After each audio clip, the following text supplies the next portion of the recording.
Is this Ready? IG? Oh shit. Yeah, take video. Do you want this on IG? Mm-hmm.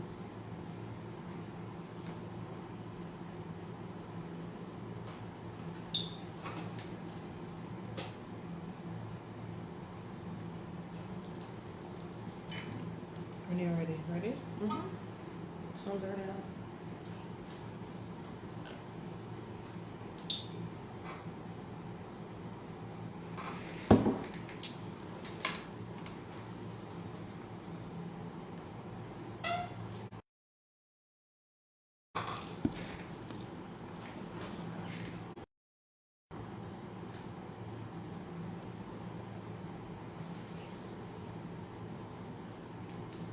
Blessings, blessings, goddesses, blessings, kings.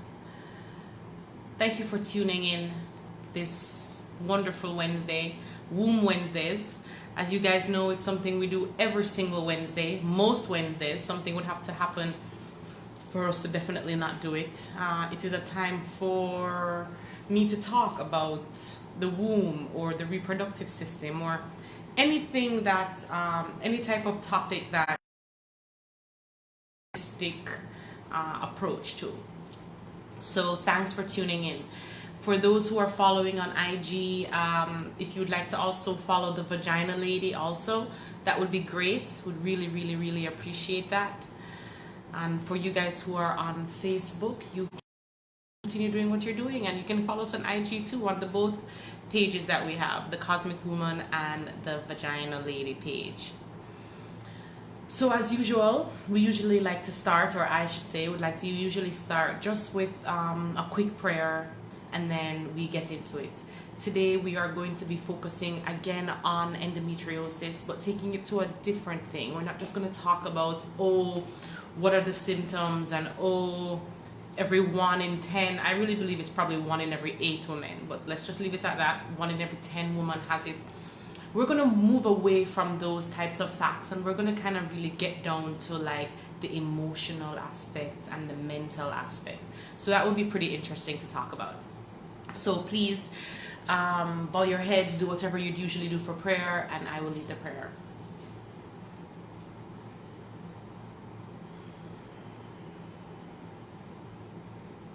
Dear God, myself and everyone on this live just are grateful and thankful for the unconditional love, the mercies, the graces, our support team, the ones that love us.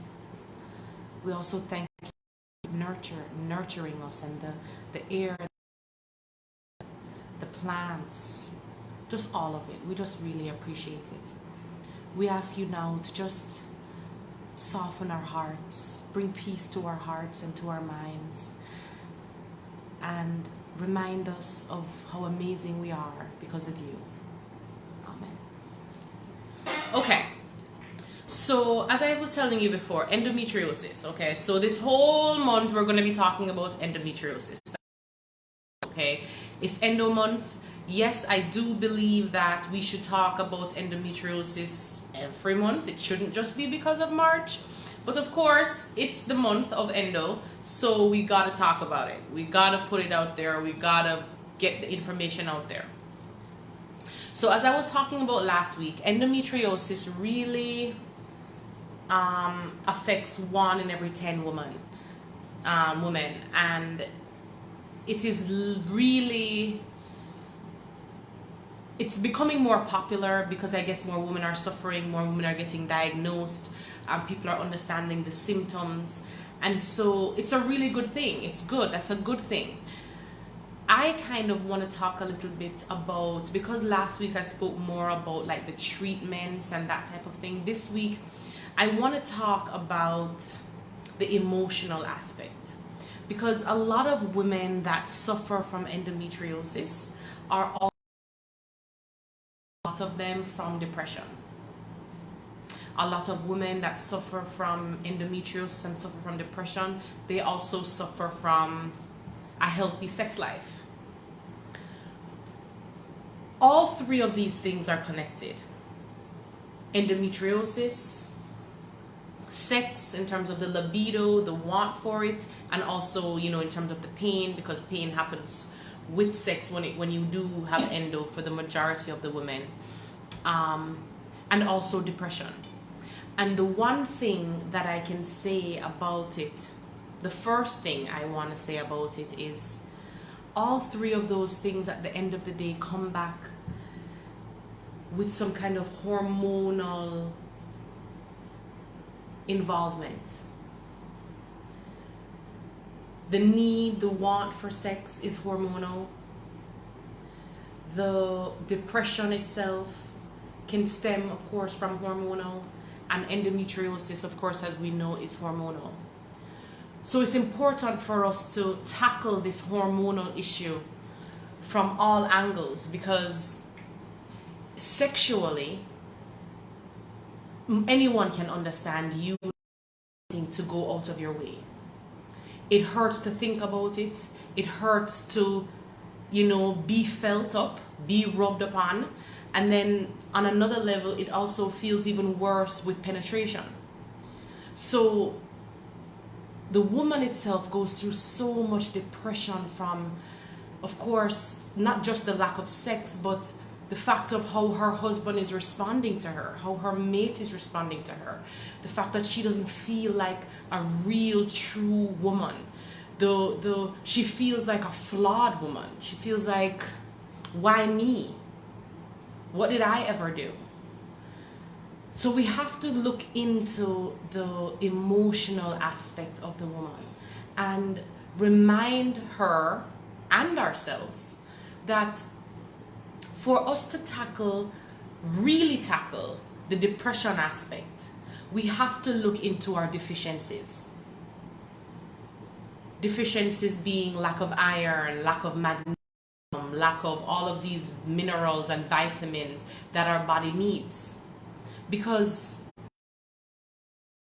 is very associated with deficiencies. Just like endometriosis, it's associated with deficiencies. Just like the lack of libido, that is also deficiencies.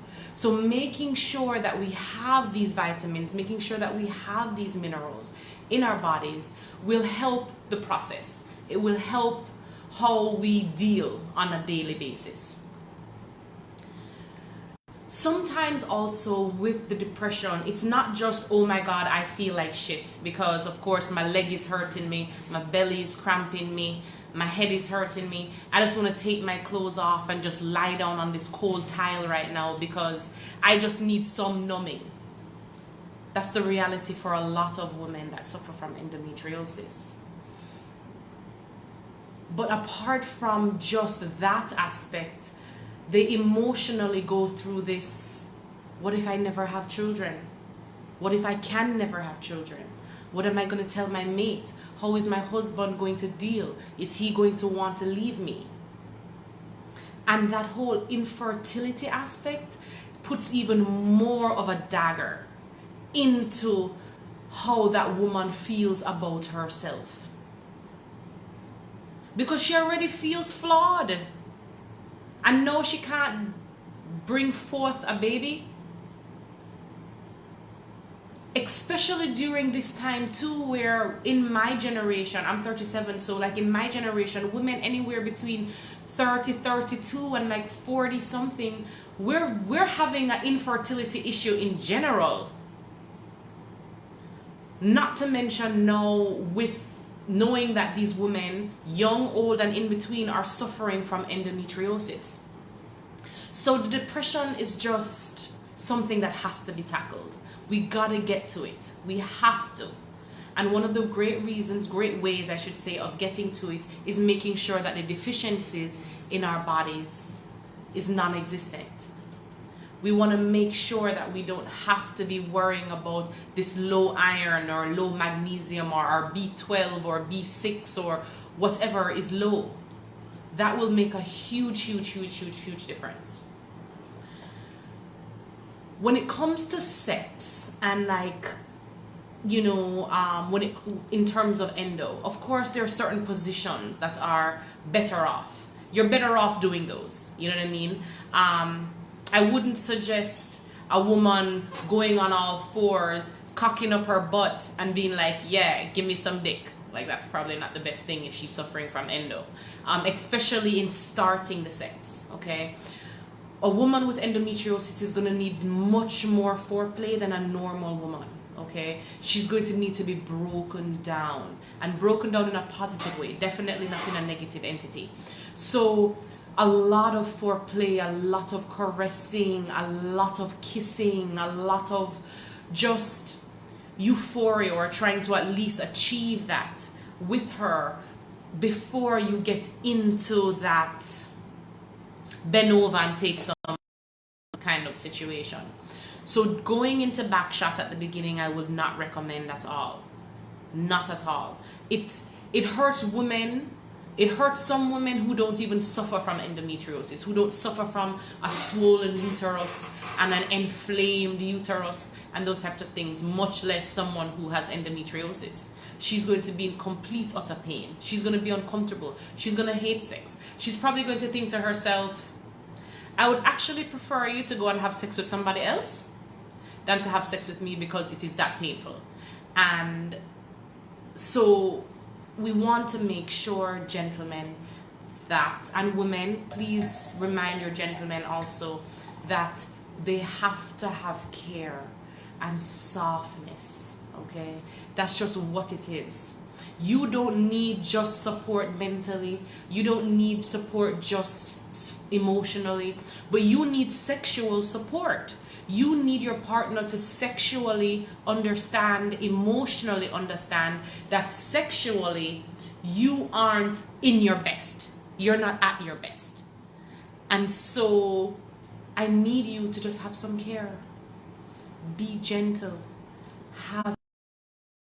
These things are really important. So if backshot is not a good idea, what is a good idea? I definitely think that in terms of sex, a lot of oral is probably really important. It's probably harder to really push this whole penetration thing at the beginning or even in the middle.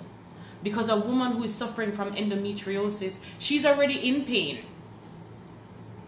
She's already in pain, much less to now come with this whole penetration thing. So clitoral stimulation is probably one of the best things for her. Does that mean that she can't have a penetrational orgasm, or she can't have a urethral orgasm, or she can't have an anal orgasm, or any other type of orgasm? Of course she can. But it is easier for her, more enjoyable for her, if she has more clitoral oral stimulation. So doing that for a while is going to help that woman. It's going to help you to break her down to the point where she's more relaxed, her pelvis is more relaxed, and she's more in a comfort place to where she can probably give you that penetration that you might want. Now, everybody is not open for anal, okay? And I'm not going to sit here and say, hey, go and do anal. Anal sex is entirely up to you, okay? What I will say, though, is that for some women, for many women who suffer from endometriosis, anal can be better or anal can be worse, okay? And the reason why is when it comes to endometriosis, the digestive system is really affected most times. And sometimes the digestive organs are connected to the reproductive organs, and so for you to go anal creates more pain because your ass anal hurts and you're not even doing anything. You can barely sit on your butt, much less now have penetration in your bottom. So these are things that we need to be aware of, need to definitely be aware of. Maybe not penetration in the anus with a penis, but maybe a finger is easier for her, or maybe, you know, oral down there is easier for her. It's really up to you, okay? And I'm being very open right now. We're all grown people, okay? There are people all over the world that's going to be on this live, okay, at some point, watching it or on it now. And I cannot look into the closed-mindedness of one country. We have to be realistic. So anal is definitely going to be hard for some women that have endometriosis because their digestive system is already going through complete havoc. Which is why it comes back to the oral sex and having oral sex and focusing more on the clitoris. Now, when the man focuses on the clitoris, women, I need you to be open, verbally open, okay? There are some women that their clitoris hangs out of their vagina. If your clitoris hangs out of your vagina, then you probably need more stimulation there. You want him to suck on it. You want him to pull it. You might want him to bite at it a little bit, move his tongue more around it a little bit. You want more focus there. And so say it, express it, push that clitoris part of your body up more. You know, massage the mound, touch your clitoris. Don't feel any way to touch your clitoris. Touch it, rub it. With him there or not there, it's yours. Get in it, get it done, work it out. Clitoral orgasm is going to be a much better situation for you. If your clitoris is tucked back, okay, tucked back, then we know then what? That you don't need all of the extraness, right? You can get complete, utter, wonderful stimulation from him just being on the lips of your clitoris. I mean, on the lips of your clitoris. Yes, lick on the clitoris, kiss it, suck it a little bit, but don't focus on the clitoris if her clitoris is tucked back. It's hiding, and it's hiding for a reason, because it doesn't need all of that.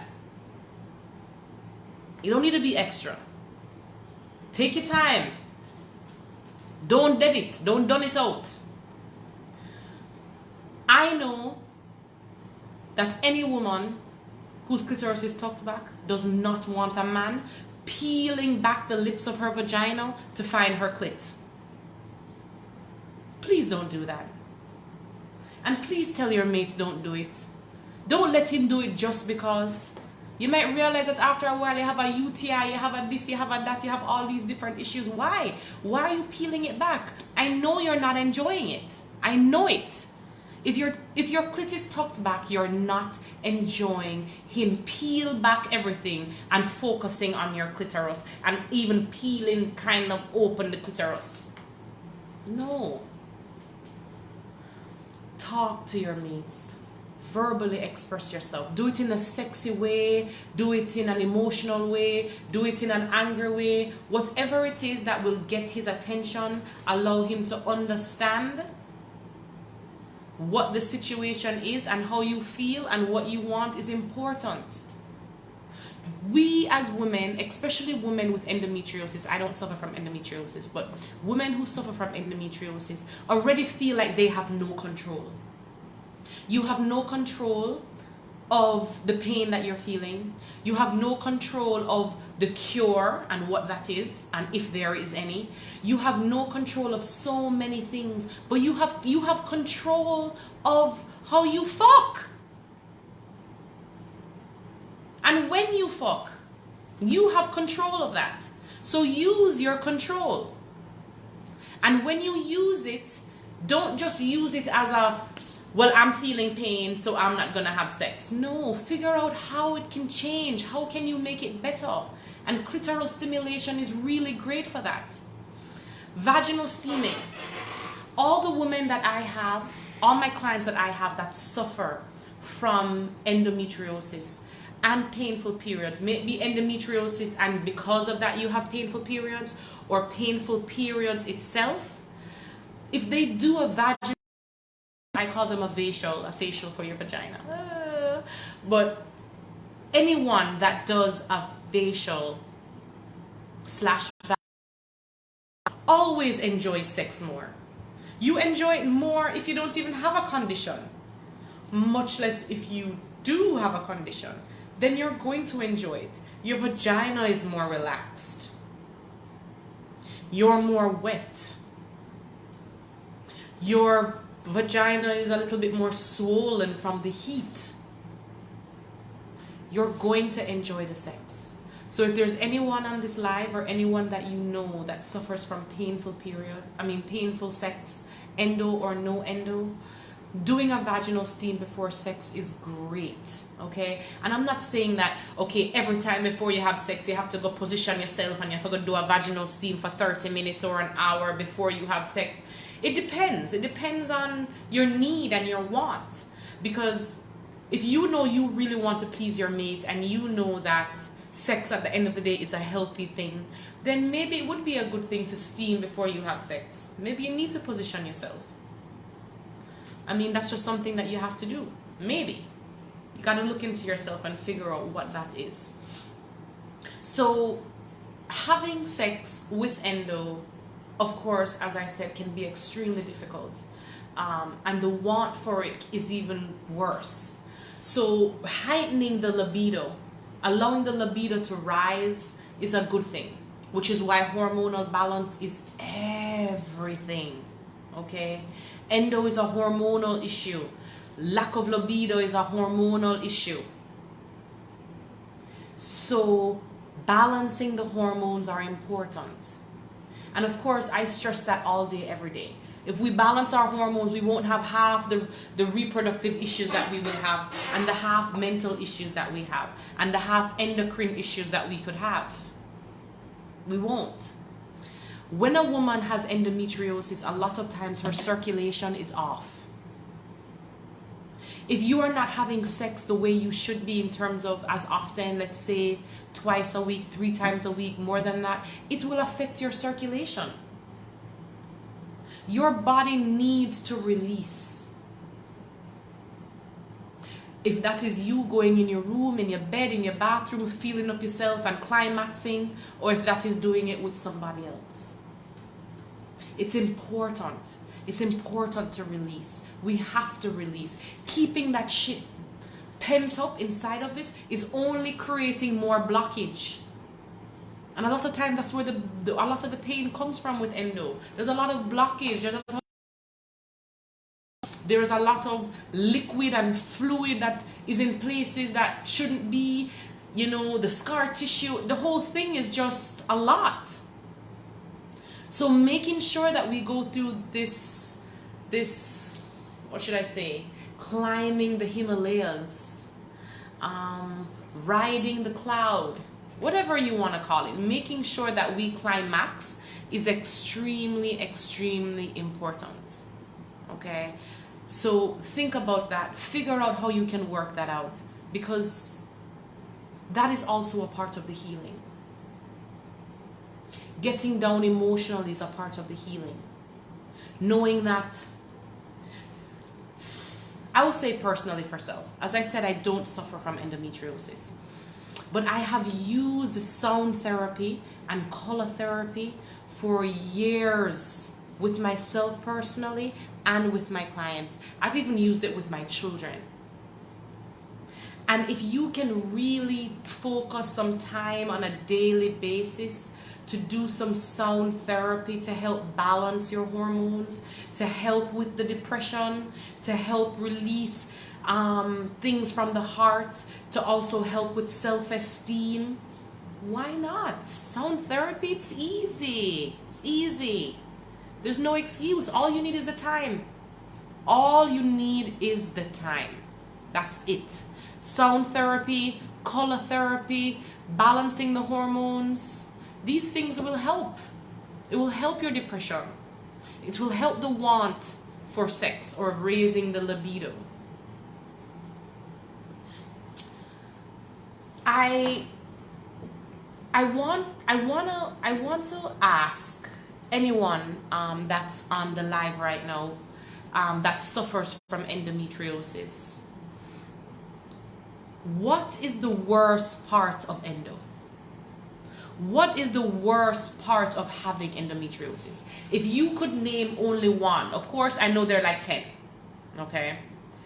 But if you could only name one thing that makes endometriosis make you feel like you could jump off a cliff tomorrow, today, right now, yesterday, last week, what would that be? And as I talk, you guys can answer, and I'll look back and I'll see what everybody was saying. But please let me know, what is that worst thing? Because so many women have so many different answers. And I've asked many of my endo clients, and they themselves as well have many different answers to that question, right? I see someone just said being in constant pain. Constant pain, what kind of pain? Tell me about that pain. The pain, what pain? Where is the pain? Where is the worst part of the pain? Is the pain in your leg? Is the pain in your head? Is the pain in your abdomen where your uterus would be? Where is the pain?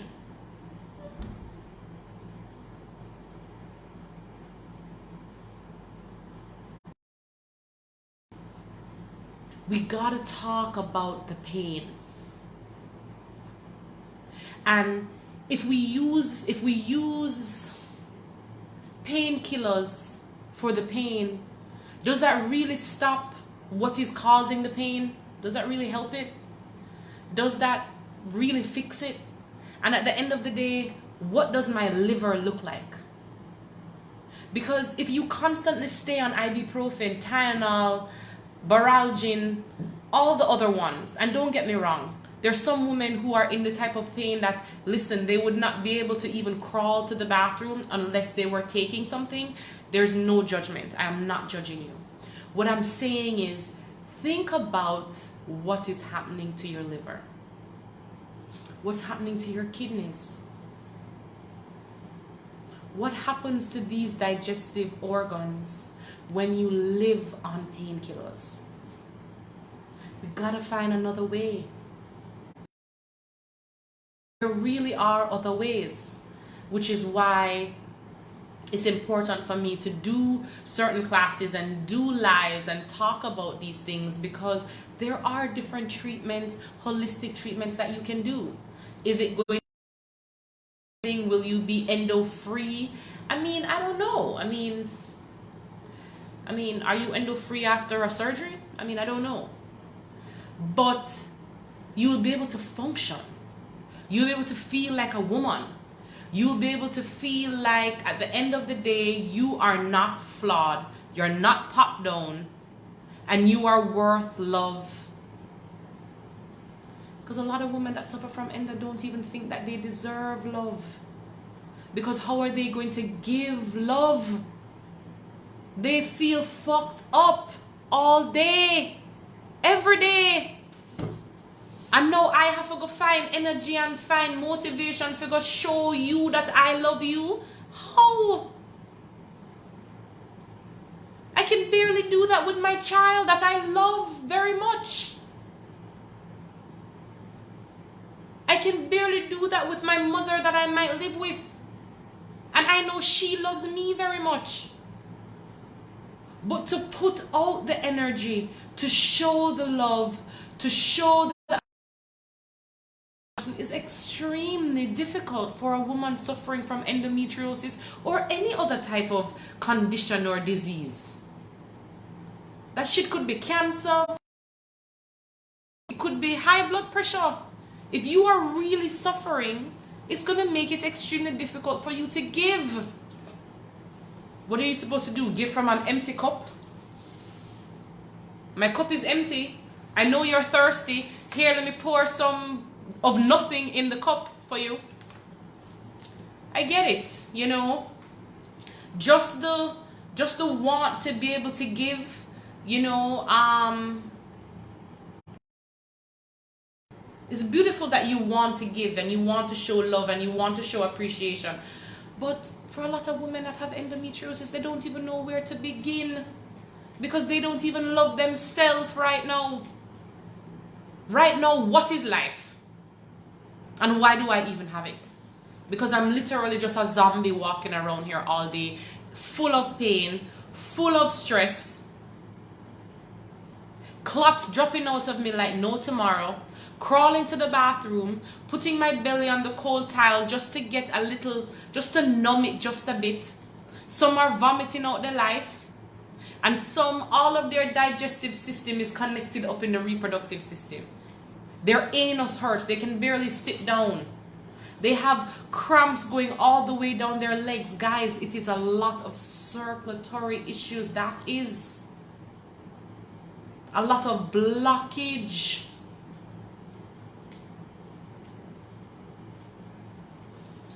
Last week I gave tips on things to do. Guys, go on YouTube, look back at it. The things that you can do. The things that you can do to help. The majority of the things that I mentioned are not $20 million. It might take time. It might take a little effort, but it is more than worth it. There is no endo client that I have had that has come to me for endo and does not feel like 100% better. And it's not because I am like amazing. It's not. It's just that now they have the information so they can use it. Now they don't have to be running around like a chicken without a head. The information is there. Go get it. Go look at it. You will feel so good. When they told me that I had endometriosis, I felt alone. Alone. As a matter of fact, it is in the last 4 months that I have been introduced to women that suffer from this disease like me. Because I probably have 5 clients out of the thousands of clients that I have that also suffer from that disease or condition. Endometriosis is much more prevalent. But I know I felt alone. I know I felt like I was the only woman on this earth that's suffering from this. And that's how endo women feel. And it's 1 out of 10 or maybe 1 out of 8 women that have this disease or condition, and they still feel alone. We gotta talk about these things. We gotta find ways to connect. Base Foundation, I don't know if any of you know about Base Foundation, but it is an endometriosis foundation. I believe there are only 2 endometriosis foundations in Jamaica, but definitely Base is the largest one. They had an event last week, Thursday, and to hear the women cry out for help. Some literally cried. Some were angry, some were calm, but they were looking for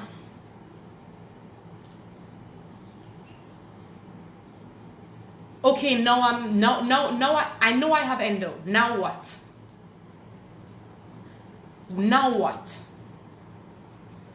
And in seeing that, myself and a few other women, Shelly Ann Weeks is one of them, have decided that we are going to do something. We have to do something. We gotta do something for the support. Because the support, the expression, feeling like you're not alone is important. It's important. It's a part of the healing process. It allows the healing process to help, to be better, to move quicker. Finally, in a better place. So the end of the month, Cosmic Woman is going to be, and you guys, if you guys follow us, you'll see us post things. Cosmic Woman is going to be doing a class, workshop, whatever you want to call it, called Endo Treatments 101. Endo Treatments 101. It's going to be a free event. There are no frills, there's no nothing. This is just the real deal. Do you suffer from endometriosis? Come link us. Do you suffer even from painful periods? You can still come. Because most likely you probably have endo, you just don't know yet. So come. We'll be putting out the information of where it is, time, day, everything. I want you guys to come out. Get the information. I walked out of the event at base last week more than 5 times. And I hope that the founder of base, Shauna, did not think that it was disrespectful. I hope that she understands, and maybe she'll watch this. I hope that she understands that every time I walked out of there to give Endo survivor tea, to rub her abdomen with some hormonal oil blend, to take pressure off of her pelvis just for the moment. I hope that it did not seem bad, negative, disrespectful. The reality was women went there in pain and they needed some relief, immediate relief, physical relief. So who was going to give it to them? How could I not? So I did. And so this Endo 101 talk is going to be a lot focusing on these treatments that you can do yourself, do at home. So please come out, join us. We will do sound therapy.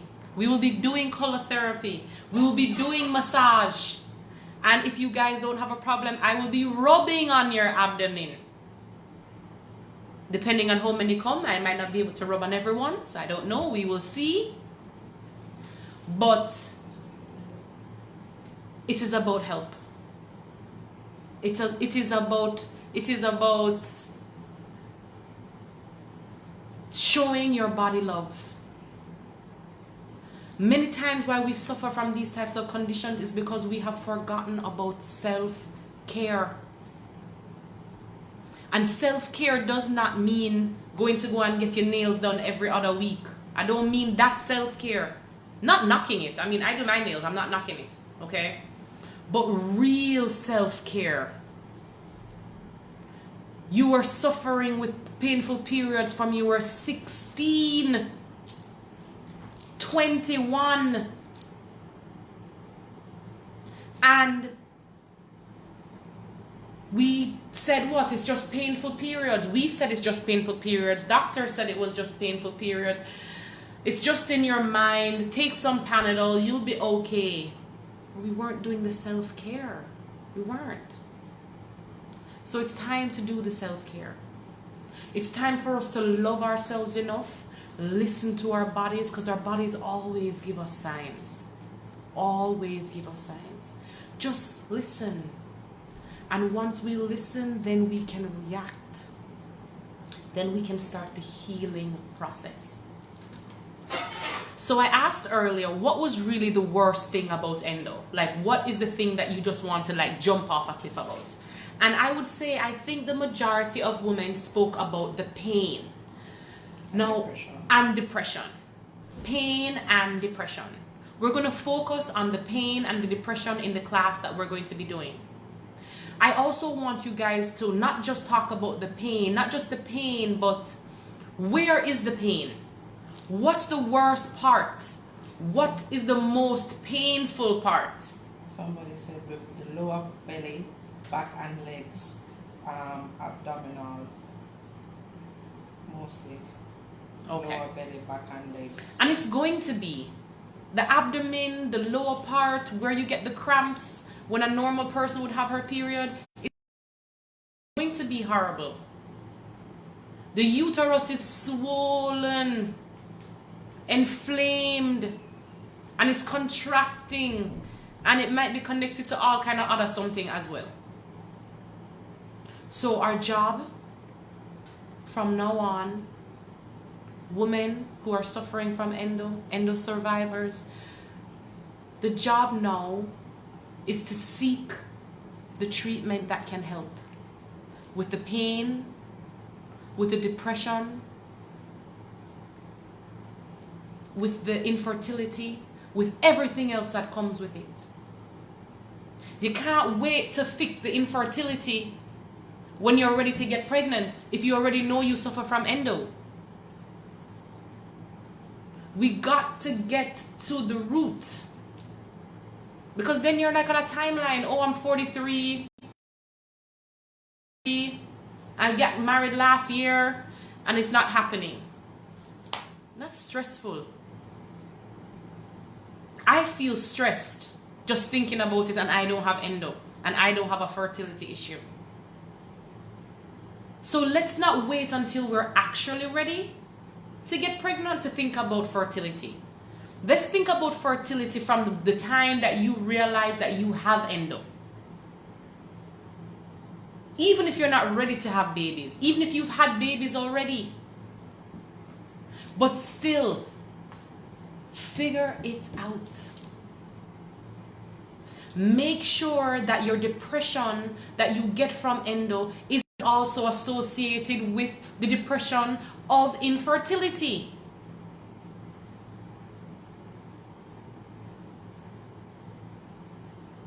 I also would love if you guys bring your mates with you. Bring your mates with you to the Endo 101 treatment workshop that we're gonna have. If they're open. It's important. They need to know. I can teach them some massages that they can do on you. And once they do the massages, you are a little better. Their emotions, your emotions are better, so they're happier. Because to be honest with you, nobody wants to live with or be with around somebody who is miserable all the fucking time. No matter if you have endo or don't have endo. So we have to fix not just the physical, not just the emotional, not just the mental, everything, all of it. As a matter of fact, I think we even need to tap into the spiritual aspect of the woman. That's also quite important.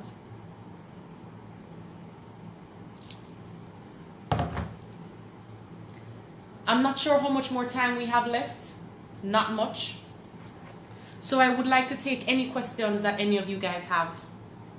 Questions today, really, I'd love for us to stay in the endo topic, and also if anybody wants to talk about the coronavirus, that is also something that we can speak about. I will probably be doing a random live next week or something like that about the virus.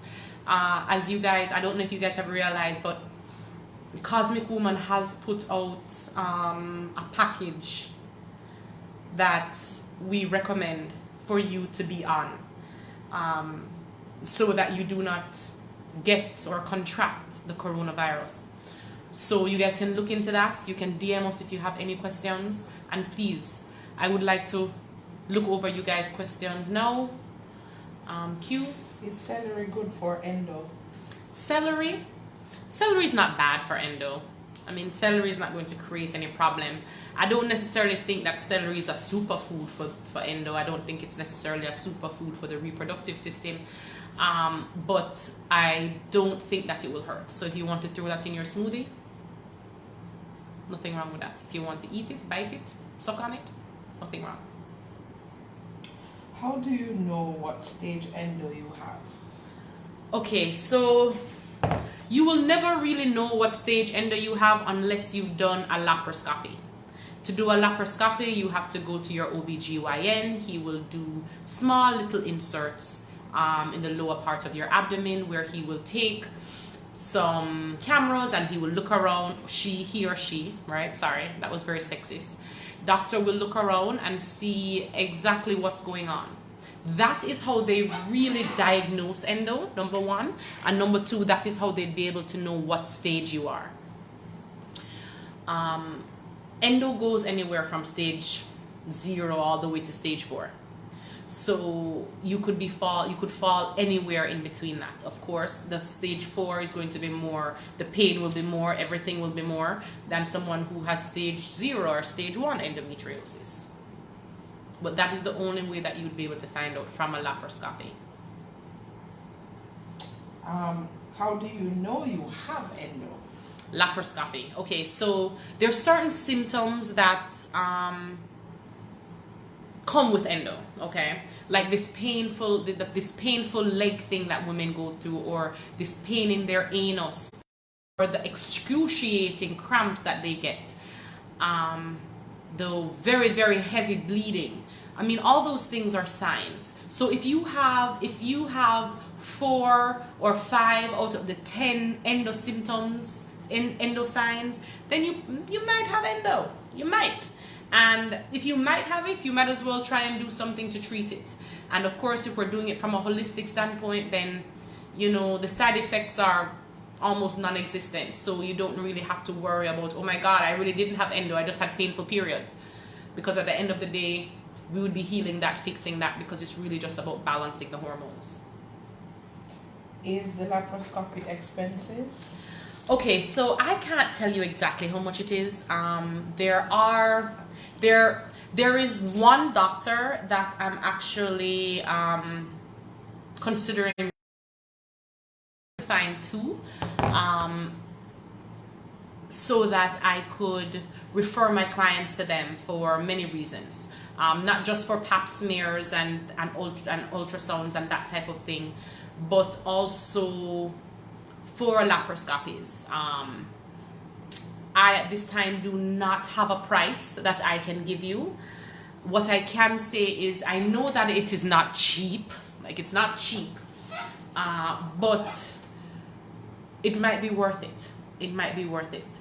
So I would say the best thing to probably do is you can send us a DM. We can send you the doctor's info of who we've been recommending our clients to, and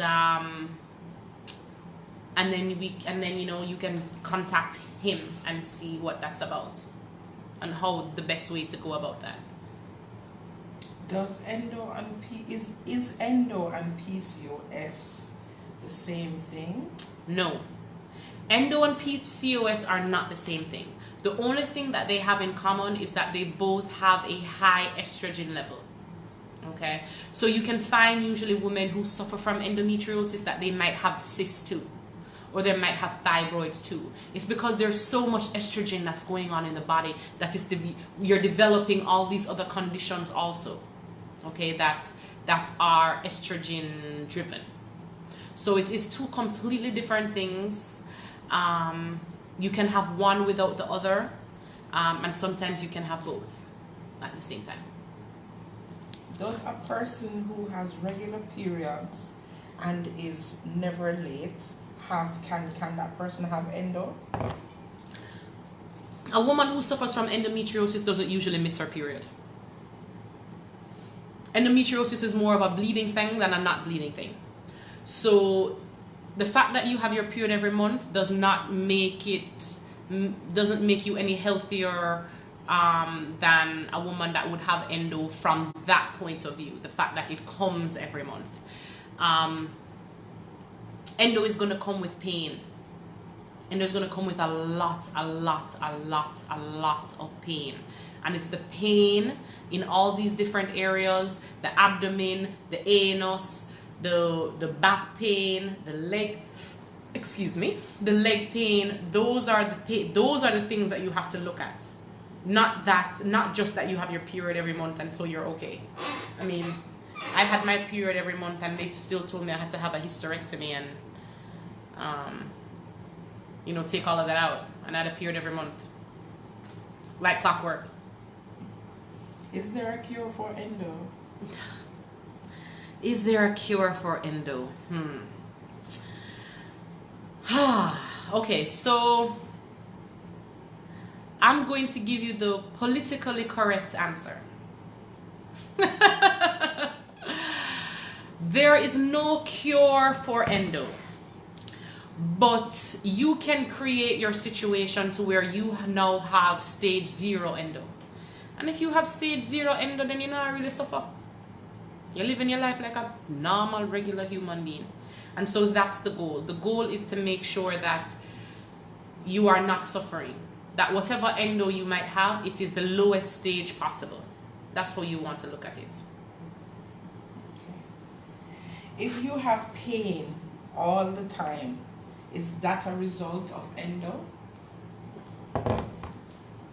If you suffer from cramps every month, all month, then there is something. It could be endo, it could be pediatric inflammatory disease, it could be endometriosis, it could be many things. I can't tell you that at all. But it is not healthy. I don't care about normal. It is not healthy to be having pain throughout your every month, period or no period. No, something is wrong. Something is definitely wrong. All right, this is a coronavirus question. Okay. What natural herbs do you use for the coronavirus, or to manage the symptoms, I should say? Okay, so coronavirus.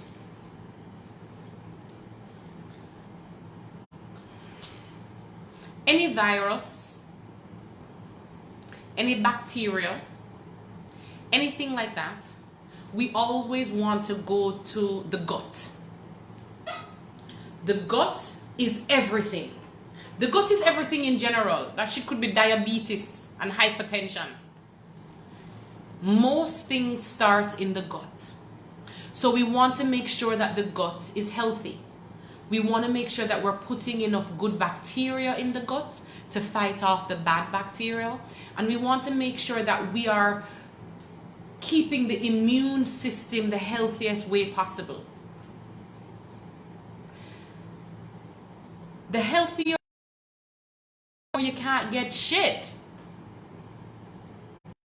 Immune system is at the top of the top of the top of the top. Like, you can't get no better.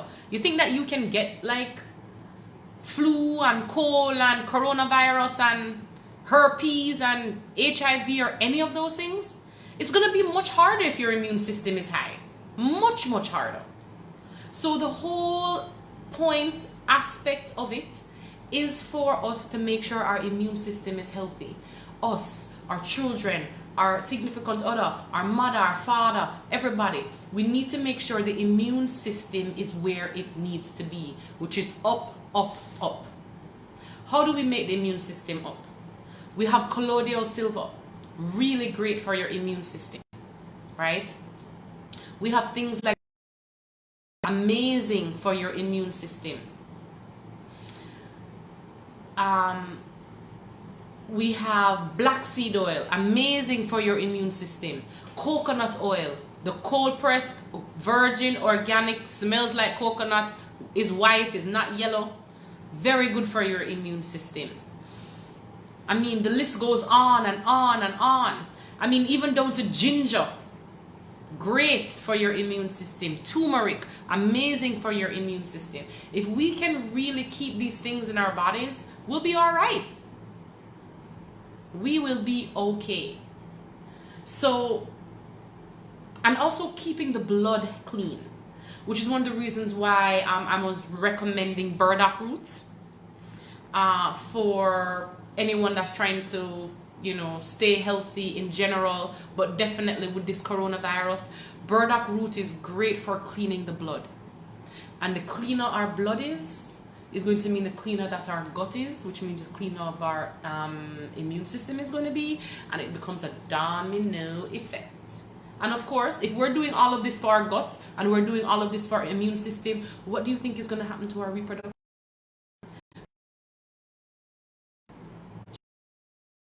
She's going to be in bliss. She's going to be like, oh! Yes, I know a casting. Don't judge me. But she will benefit. She must benefit. So, keeping up, doing these things for the immune system will be extremely important. So send us a DM. I know that we have both packages. We have the package in Jamaica and in the US. So if you guys are interested in that, you can. There is a deluxe package that we have not posted yet. It's a lot more expensive. So if that's something that you're interested in, you can send us a message. If you are interested in detoxing, we are definitely doing detoxing treatments also. You can call, make an appointment, and we will definitely get you in here so we can do some cleaning of the gut, making sure the immune system is high, and detoxing the reproductive system also. Why not? Why not, right? 3 birds, 1 stone. Before we run, I also want to just touch on our vaginal yoni classes that we're going to be having, the toning classes. That will definitely be the end of the month. I believe it's the 28th, and it will be at True Self.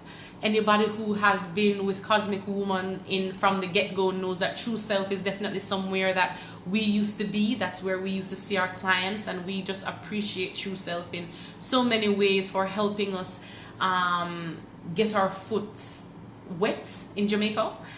So we will definitely be having the class there.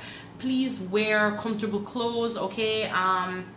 Workout clothes is probably best. Don't come in jeans. Trust me, you're going to be unhappy. Don't come in a dress. You're going to be unhappy. Don't come in a skirt. You're going to be unhappy.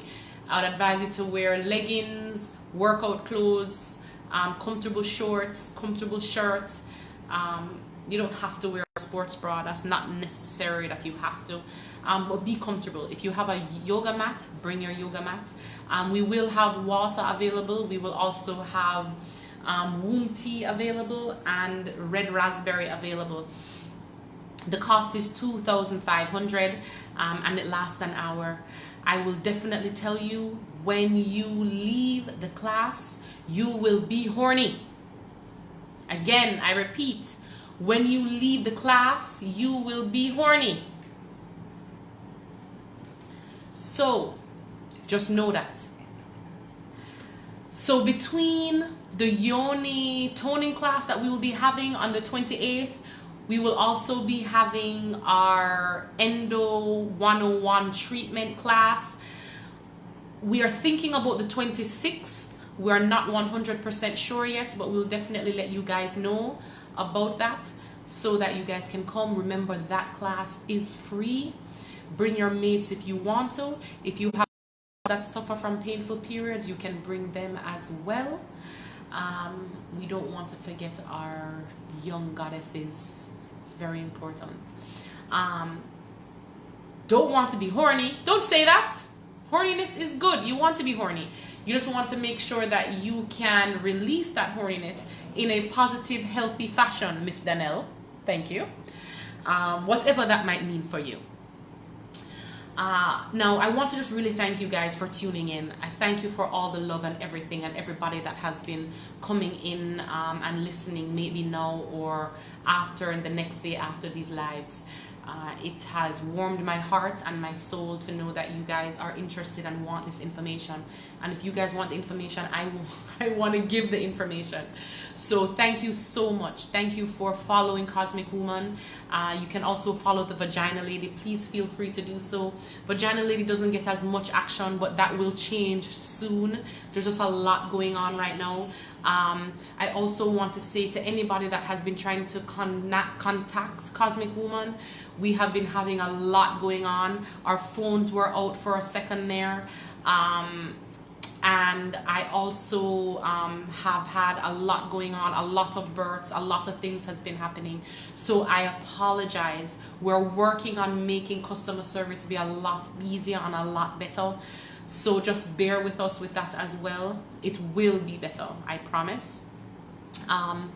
And just continue to just be the amazing goddesses that you guys are. I really appreciate you guys, and I thank you for all the love that you continue to share with me and my team.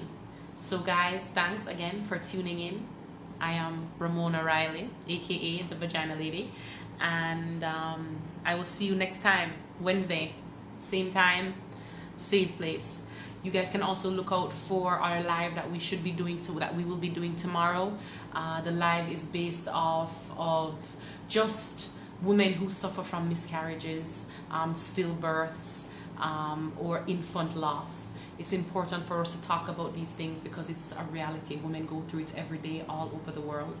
And so we're going to talk a little bit about that and the healing and how to heal from that and how to take that next step forward after you've given birth to a baby that has no breath, or you know, have lost this baby that you have tried for years to have and carry.